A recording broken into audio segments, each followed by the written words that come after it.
Here's a story about why I love birds so much. When I was 4 years old, I was in Disneyland and I was a hyper kid. I couldn't understand why everybody wasn't getting on the train.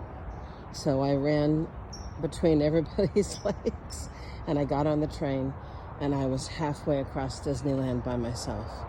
And I remember looking around and feeling absolutely scared and frightened because my family was nowhere to be around and I was all by myself with a bunch of strangers, and it really scared me and I couldn't find my mom. So I remember that was just a terrifying experience, but I did it to myself because I ran on the train ahead of everybody. So when I was 7, I was at my friend Helen Holliver's house. She was the lady around the corner from where we lived, and she would give all the kids candy. So I was in her yard, and I saw her cat with a baby robin, a baby bird, in its mouth.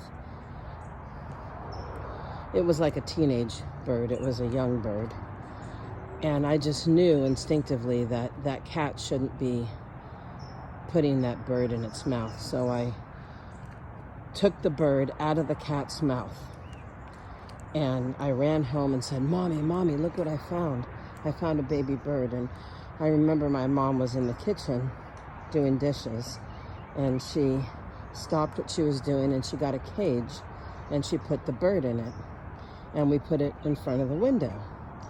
And we opened up the window, and my mother said, the baby bird is calling out for its mom.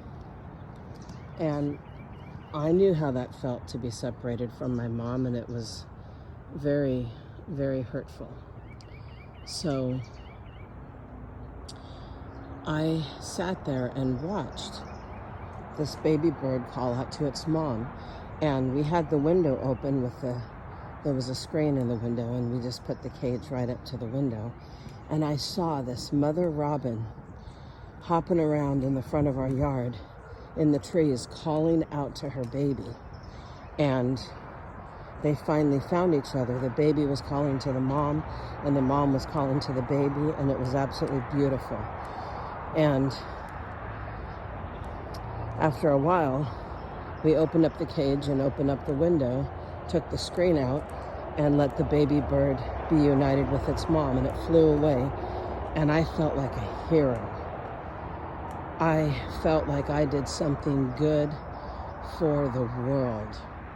I actually saved a bird, and I saved a baby, and I reunited it with its mom. And the feeling I had was the most warm, encompassing feeling of just absolute love and excitement. I can't even explain it. I knew I did something good, and I was proud of myself. And ever since then, I was looking around the neighborhood for other birds to rescue and other birds I could save. And I've loved birds ever since. And that was 46 years ago. And that's why I love birds.